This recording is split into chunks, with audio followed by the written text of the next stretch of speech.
In this video, we're going to discuss how to use NWEA reports in your parent-teacher conferences, and also some best practices as you prepare and facilitate your conferences.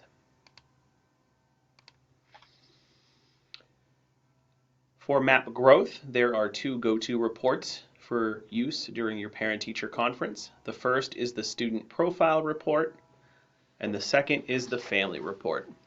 The student profile report is an interactive report that is best suited to be viewed on a computer screen, a tablet, a smartboard, anywhere where you can display it to present to parents and be able to interact with the features of the report.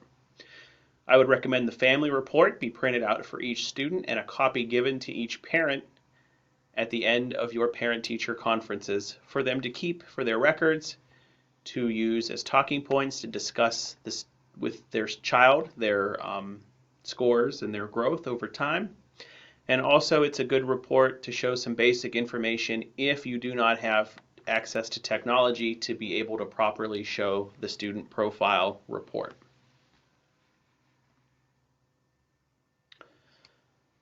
I will say for the student profile report, there is a print screen feature.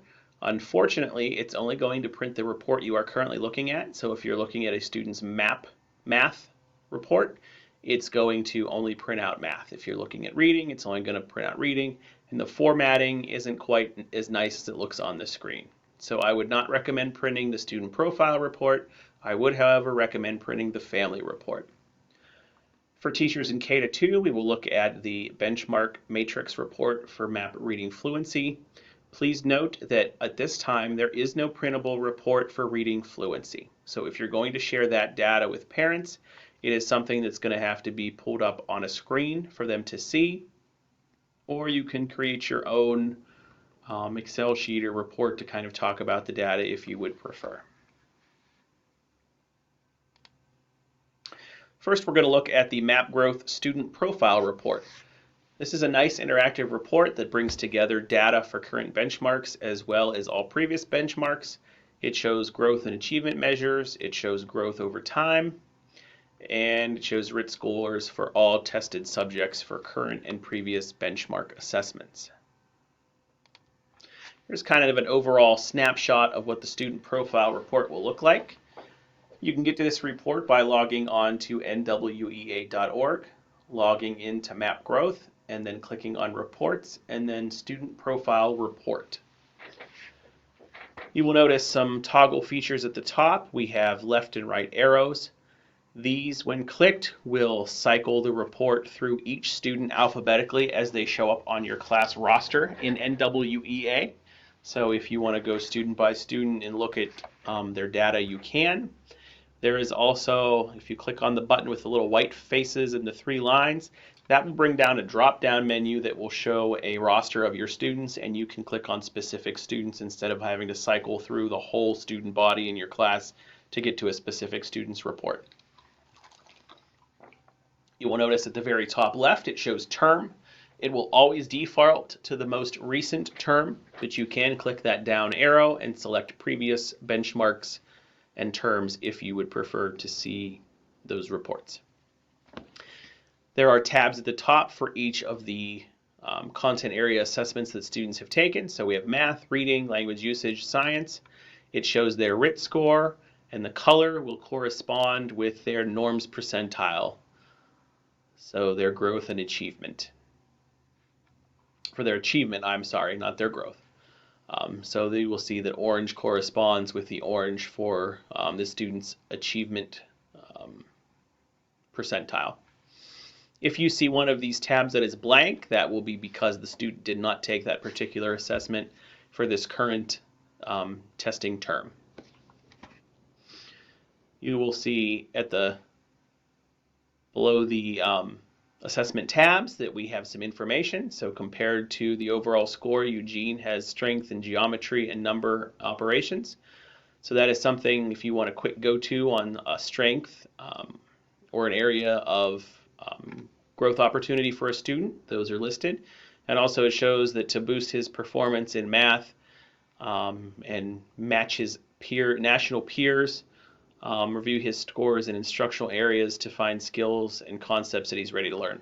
So instructional areas would be this area here, and it's going to show each area's RIT score. So it's going to give you an overall RIT score of a 203, but then it's going to break it down by these instructional areas for you to say, he has a 211, so corresponding with this message at the top. His highest RIT score is numbers and operations. His lowest instructional area would be measurement and data. You're also going to see growth goals. If you use the NWEA system to set goals for students in their future benchmarks, you will see that there. Quantile measurements I'll explain a little bit later. And then you have a growth over time graph. That's very nice, and I would say this is one of the key focus points for your parent-teacher conferences to be able to look at where the students started and where they have progressed to this point. So we're going to look at some of these areas more in depth. I do want to point out one feature. So a lot of the new interactive reports you will see, as with the student profile report, double arrows in each of these three subcategories. If you click on those, it will expand each category and give you some more detailed information for each one.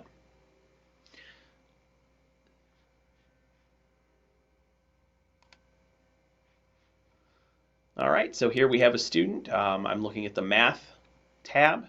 So this particular student has an overall RIT score of a 235. It's going to give you some other basic information. It's going to give you their standard error. So overall it was plus or minus 3.2. And what that standard error means is if the same student took the same test again in the same testing window, they could do better or worse by an average of 3.2 RIT points. Gives you the possible range for the student. It tells you the date they took the test, how long they spent on the test, if there were any rapid guessing that the system flagged in the test, and it also tells you the test they took. And this will be the same data in each of the tabs for math, reading, language usage, science. Again, we have those areas where it talks about the student could focus on data and probability. And you will see that down here in the instructional area, that's a suggested area of focus where their RIT score was lowest. It's going to say that this student is ready for math at a level that is above most of the national peers, and that would be because of the overall RIT score that the student received. It also says that the strength for the student is numbers and operations, and you will see if you look in the instructional areas, the RIT score for this student is a 246 in numbers and operation, so that's where their relative strength lies. So a few key points that you can use with parents I think would be very helpful as you start your conversation. Now I'm going to show you, we're going to start with growth and achievement. I'm going to click on this double arrow, and I'm going to expand this subgroup to show you the data that is included. So top left is kind of what we saw on that previous screen, and then this is what it's going to open up to show you some increased data.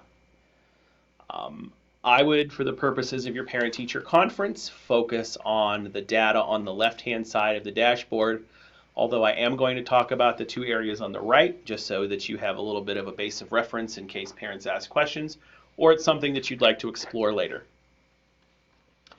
So we have another statement that kind of gives you an overall idea of where the student is at. It says that this student is in the 95th percentile for growth and the 90th percentile for achievement, which places the student in high growth, high achievement quadrant in the quadrant chart.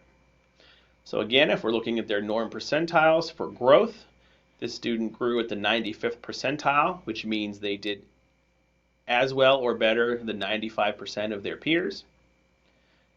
And then their achievement is at the 90th percentile, so they did at or better than 90% of their peers. And it also says that they're above the norm or the mean average and the national norms for both. It shows you the quadrant report. Unlike the quadrant report for teachers by class, it's only going to show this one particular student.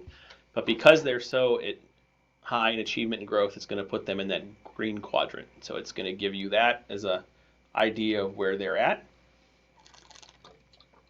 It's also going to show conditional growth. I really like to highlight this. So it's going to give you the projected RIT growth. So the student in question was projected to grow by 6 RIT points from the spring of last school year's testing window till now. The observed growth is what the student actually grew or lost, and this student in question grew 16 RIT points. So they actually grew 10 RIT points more than they were supposed to. Quantile measurements, think of quantiles as kind of the Lexile score for math. You can use this quantile range to kind of use it for a framework for class materials that would match the student's ability. And it suggests that students use materials that are in a range of 50 above and 50 points below their current measure. And I'm going to do another video later on that highlights this, but there's also some projections. It's going to show projections on the PSSA, and as the student gets in older grades, it's going to show ACT and SAT as well. So if the student were to take in the spring the PSSA, they would score proficient. ACT, they're on track, and SAT, they're also on track. There's also a College Explorer tool, which I'll do a video on in the future, that kind of shows students based on their RIT scores what colleges they could get into, based on the majors they'd like to have, and where they'd like to go to school. I'm going to now click on the double arrows under instructional areas. So you will see in the top left, that was the next subcategory over to the right. Has the areas of instruction and the RIT scores for each of those subcategories. Here we see it broken down and giving some more details. I want to point out that you can group this by test topic, which is what I currently am showing, or you can group it by content standard. You can also show or hide the areas they're ready to introduce, develop, and reinforce. And again, it will show those RIT scores on the side by instructional area, and also include the standard deviation. So again, that standard error, if the student were to take the same test over again in the same testing cycle, they could do plus or minus about 8 RIT points difference in data and probability, plus or minus about 7 RIT points in algebraic concepts, and so on and so forth. It breaks it down and gives you what the student is ready to develop, ready to begin being introduced to, and if you had it checked, ready to reinforce. So under probability and chance processes, this student is ready to develop skills to write and solve proportions to make inferences about populations. If I'm going down here just to specifically probability, they're ready to develop experimental probabilities of simple events. And they're ready to introduce things like describing the likelihood of compound events occurring. So it gives you the RIT range, and gives you some concepts, some topics that they're ready to be introduced to and ready to learn. Or again, you can change that and view that by content standard if you would rather do that. I think for the purpose of parent-teacher conferences, if you're going to expand this and be able to show what the student's ready to develop and introduce, I would keep it by topic. I think that's going to make a little more sense to parents than a learning target or a standard is going to make sense to them. Again, I've said it's going to be the same format for each of these tests, whether you're looking at math, reading, language usage, science. It's just going to differentiate the topics that you're seeing. So I'm going to click and show you what the instructional area would look like for reading. Again, same overall format, same options of things you can toggle, and again, it's going to show you those instructional areas and RIT scores. But again, for reading, we're looking at vocabulary acquisition and usage, reading literature, and reading informational text. Again, it's going to give you those topics that the student is ready to develop and introduce. So for reading, they're ready to develop demonstrating understanding of academic vocabulary and domain-specific vocabulary. You can begin introducing with support, understanding of academic vocabulary, identifying words or phrases in context that show a comparison, and you could scroll down and it would go through each one of these instructional areas. If you click the X to minimize this area again, and you were to scroll down on this report, you're going to see a graph that shows growth over time. I really think this is telling for parents, and this is a great visual to be able to spark some discussion and some conversation. Like any interactive report, there are some items that you can toggle. So on the top is the basic graph and how it's going to appear. The solid line is going to show the student's RIT score over time. The solid circles are going to show you the projected score if the student continues to maintain achievement and growth at the same level. And then the dotted line is the average achievement. So this dotted line is going to be the norm data, so where those students typically are at this point in the school year at this grade level. So you can see this student is well above the norm or the national average. And it will always start with where the student first began taking NWEA assessments. So this student started in the fall of 2021 in grade 4, and in math they scored a RIT score of 212. You can see winter of 22 they progressed to a 217, spring of 22 a 221. When they came back in the fall for 5th grade, they dipped down a few points to a 219, and then went back up in the winter of 23 to a 227. Again, these colors correspond with the percentile bands, and you can see those listed here. So the 1st to 20th percentile is red, 21st to 40th percentile is always orange, 21st to 60th percentile is always yellow, 61st to 80th percentile is green, and the 81st to 100th percentile is blue. Now, I did say that there's things you can toggle on and off. You can turn off the average achievement, the projected score. You could even turn off the RIT score if you would like to. The graph below, I toggled on the PSSA. So I turned off that average achievement. I turned off the projected score. You can kind of see they're faded. They're still visible, but they're not front and center on the graph. And I did turn on the linking study for PSSA. And what that did was it put this extra little bit of information on the side to see where the student would be at if they took the PSSA in the spring. And so you could see by 235 this student would be scoring proficient on the PSSA. I don't believe, unless a parent specifically asks you, that it's necessarily important to turn on this linking study, but it is an option if parents are wondering how does this test, how would they compare if they took a similar test, a state assessment.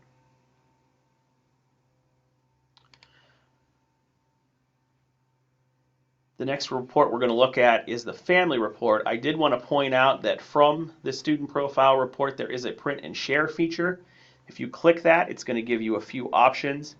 This print screen is that feature I talked about that's only going to print the current data you're looking at. So if I had the math tab toggled and was looking at math data, it's only going to print what I'm seeing on my screen. Think of it as like hitting print screen on your keyboard for your computer. You're only going to get what you're visualizing on the screen at that moment. You could print the family report by going into NWEA, going to reports and clicking family report. If you're already in the student profile and you say, hey, I want to print a family report, it gives you that option as well. I'm going to go through the steps in this screen that you would use to print a family report, and it's going to look similar whether you do it in this setting, in this profile report, or if you were to go into the family report itself. So once I click on print, family print PDF, it's going to ask me what subjects I would like to print the family report for. You could pick just one subject, you could pick them all. I think for the purpose of parent-teacher conferences, it makes sense to print the data for each test the student has taken. So I would select math, reading, language usage, and science. If I have an ELL student, a student that's speaking Spanish, obviously then I may want to print data for Spanish. If I have no English as a second language students, I'm probably not going to toggle that because they're not going to take the Spanish version of the reading test. I'm going to click Next. It's going to go to Data, and it's going to give me the option to include those linking studies in the family report. So the projected proficiencies for the SAT, the ACT, the PSSA. Again, I don't know if it's necessarily imperative for your purposes of parent-teacher conferences to include these items. I think it kind of clutters the family report and makes it a little harder to navigate and to understand, especially if you have some parents that are going to go home and discuss it with mom or dad that weren't at the conference.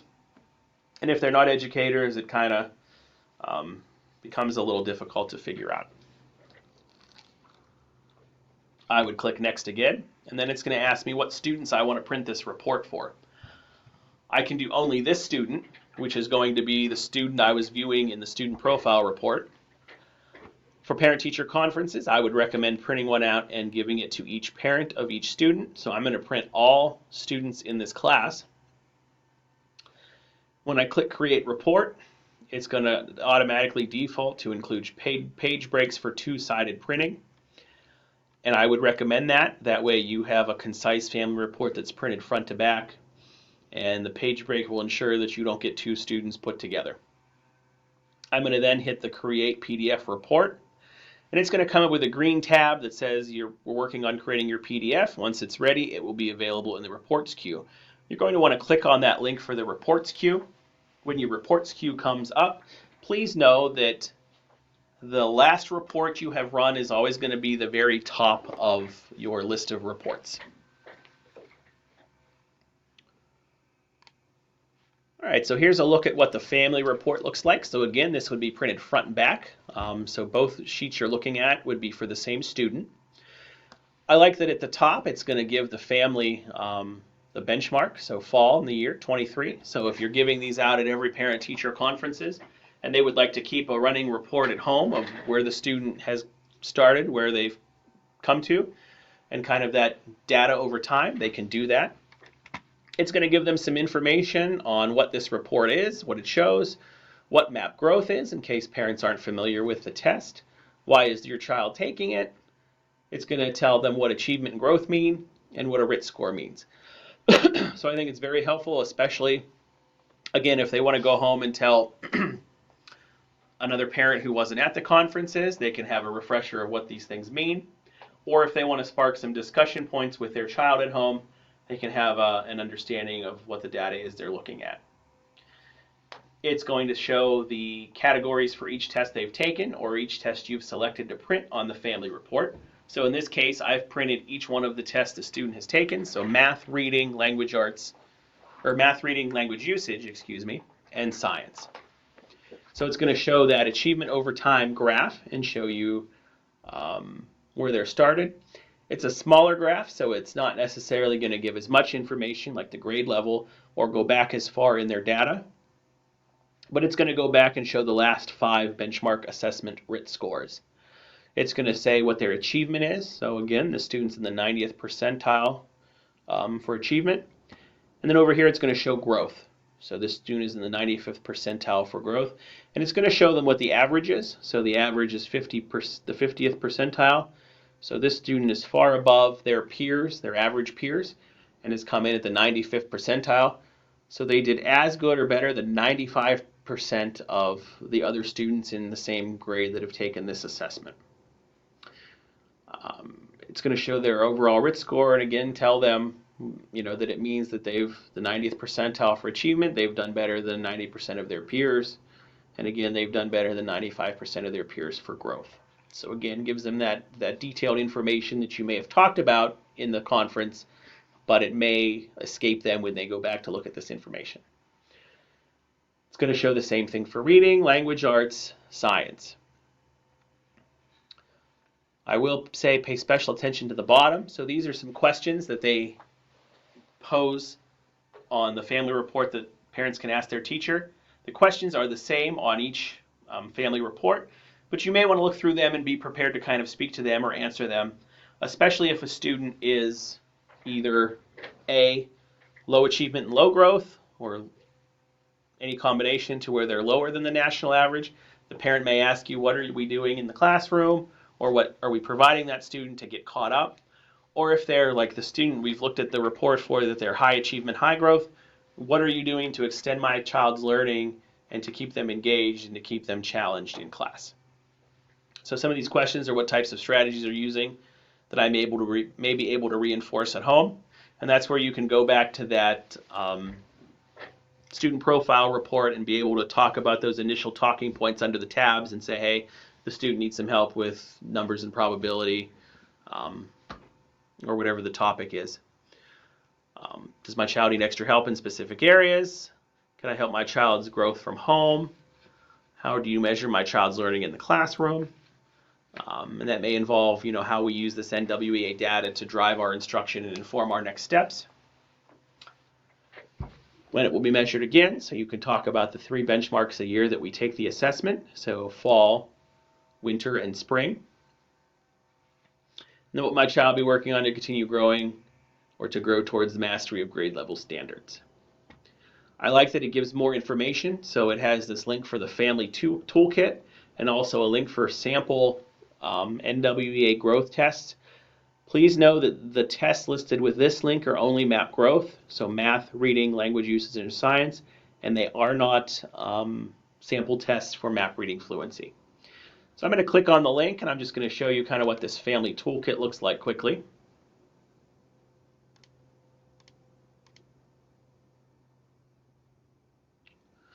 So it takes them to the NWEA site, and if they scroll down, it's going to have some videos for what MAP growth is. It's going to have a sample story about a kid named Michael and what it looks like to take his MAP growth test. It's going to have a video about a student on how she tracks her progress and how her teacher helps her track her progress and growth.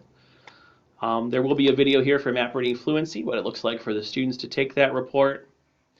It does have an article that re-explains the family report. And there's also a guide for families for MAP growth. So kind of talking about what it's measuring, how it's scored, talking about the norming data and things like that. It has some ideas for preparing for tests at home, so some facts about the test, device readiness, but really we don't have to worry about that. We kind of take care of that at the school level. How they can use reading fluency at home. There's a great PDF on how, if you're talking about that data, how they can kind of use that in conjunction at home. And then if they were to test at home, there'd be a checklist, but since we really don't do that, thank you that COVID is over, that really wouldn't be something that would be helpful to them. But I think these initial videos here in this Understanding the MAP suite would be very helpful, especially if they want to see what the test looks like, how the students interact with it.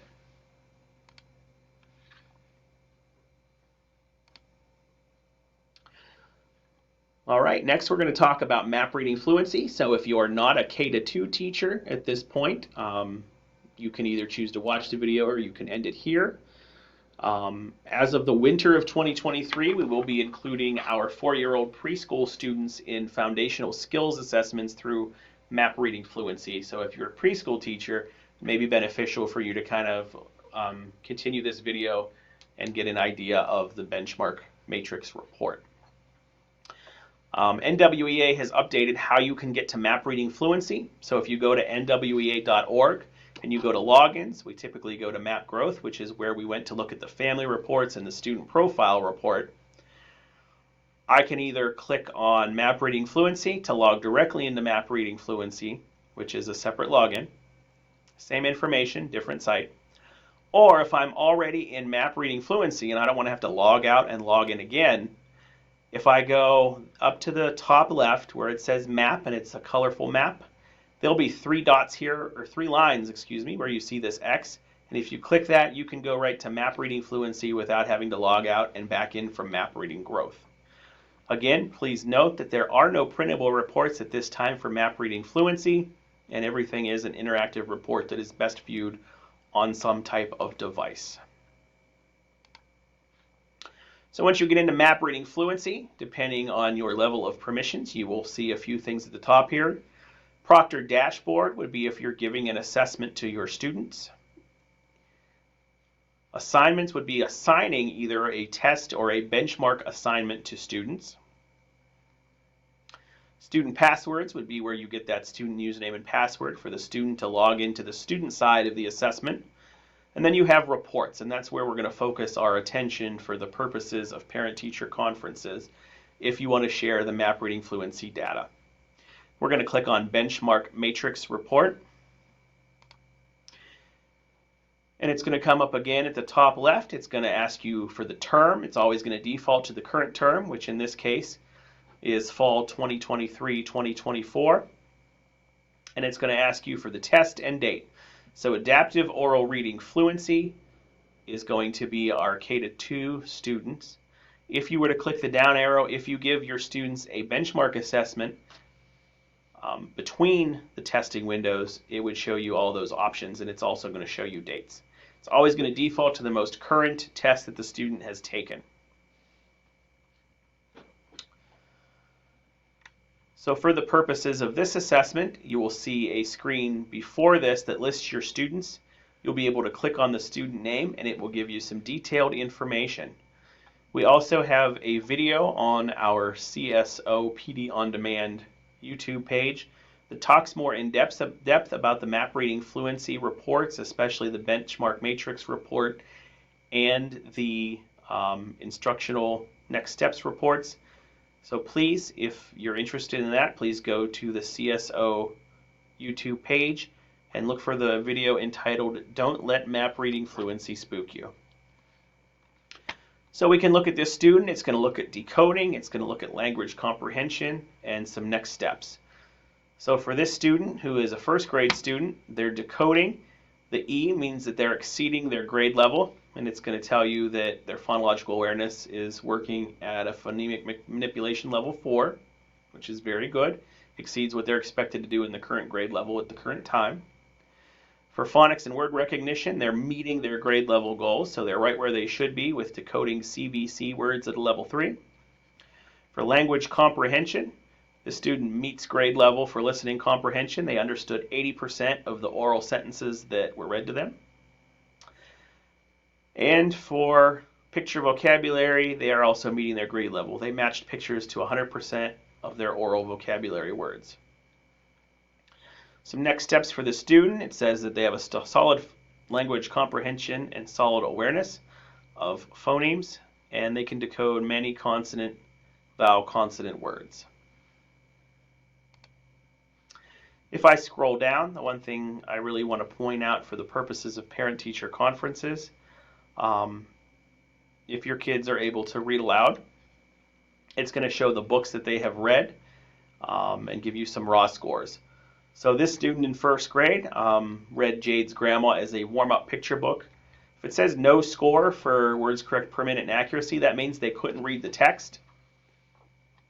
But the nice feature is you can review the audio.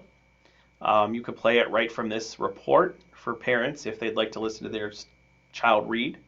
It's also something that you can download and email in a file to parents. That would be great as maybe a follow-up email to the parent conferences. You can include that. It's going to give a raw score for their picture vocabulary, listening comprehension, sentence reading fluency. And please know that this test is adaptive. And so if they score very well, it's going to move them up to oral reading. If they don't score very well, it's going to push them back down to those foundational skills. Something else to point out to parents if you're using this report is their ZPD, or their zone of proximal development. This is the sweet spot for their student, or what they're ready to learn. So reinforcing with some practice would be blending and segmenting. They did good, but they could do better. And their very sweet spot, their ZPD, is phonemic manipulation. So this is right where that student's ready to learn new skills. So that's important that you can share with parents. If you're interested, if you don't use the instructional recommendations for class, so each of these you could click on and it gives you a PDF with some activities that you can do in a class. These are things that potentially you could print and send home for families to be able to work on these skills with students at home. I continue to scroll down. It's also going to show me their ZPD for letters and sounds. So again, reinforce with practice their letters. And their ZPD, their sweet spot, is those decoding words, those CVC words. And introducing with support, they're not quite there, but ready to start being introduced to decoding single syllable and building single syllable words. Again, for these areas, you have those instructional recommendations that you could print and use in small groups in your classroom, or potentially send home to families if students need extra practice. I want to talk about some best practices for communicating with parents, some do's and don'ts.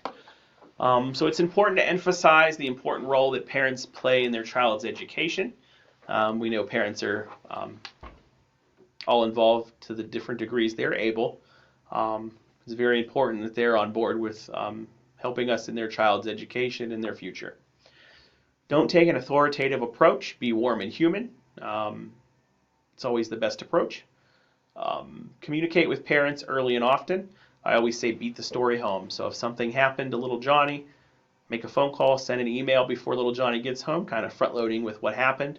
Because we all know, if little Johnny's a kindergarten, first grade student, even a middle school student, the story that goes home to mom and dad, grandma, grandpa, guardian is going to be maybe different than what actually happened.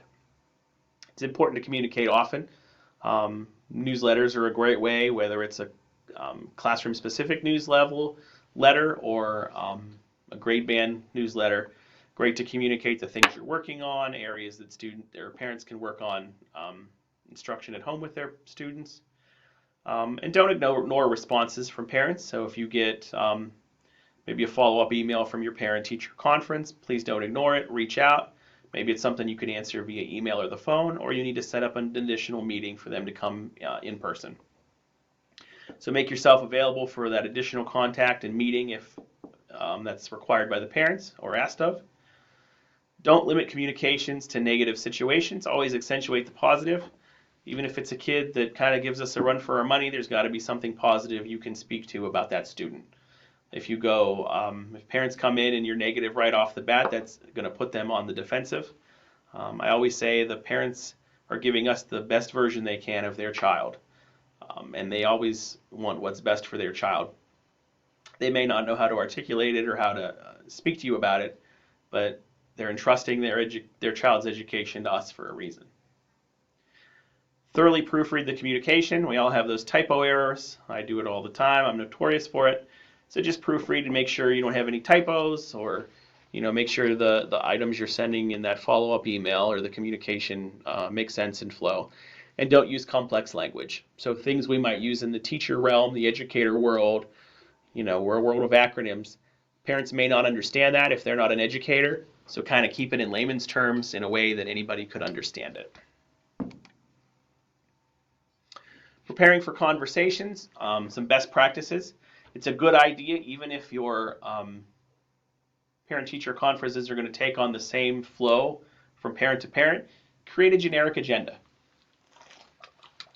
That allows you to stay focused, that allows you to hit the main points of data and behavior and things that you want to hit. It shows the parents that you care about the conversation, you're prepared, you want to remember everything, and it also helps you shorten it to a time frame so that you can get all your parent-teacher conferences in. Please don't be rude to parents if it's going longer than anticipated. Ask them if you can follow up with them with a phone call or an email, and either speak over the phone or set up an additional time to meet so that you can stay true to your time and respect all the other parents' time that are coming for a conference. Be warm, be positive, make parents feel valuable, foster a sense of trust. They're trusting their child to us, and we're trusting them to support us at home in the work that we're doing in the classroom. Don't be afraid to ask questions of parents, listen to the answers, don't make assumptions, be open to what the parent has to say. Make sure you document your conversations. It's important, especially if you want to follow up later on or you want to build a pattern of some behaviors you're seeing or some things that are going on. It's good to document. It's also good to document areas of concern that were talked about at your conference so that you can follow up later. Please know that any documentation you do does not become a part of the child's educational record, and if things were to take legal action, they could be subpoenaed. So please be professional, please be concise, and please don't put things in your documentation that you wouldn't want others to see. It's nice to send a follow-up email, and again to have that exit strategy if things are going over time, or maybe a discussion's getting heated, kind of stay calm and bring it back down and ask if we can reconvene at a later date. All right, that's all I have for NWEA reports and parent-teacher conferences. I hope your conferences go very well. Please don't be afraid to reach out to your administrator if you have questions, or you can email myself here at the Catholic Schools Office. My email is dfuller@eriercd.org, and I'd be happy to walk you through anything, answer questions as needed. Have a great rest of the day.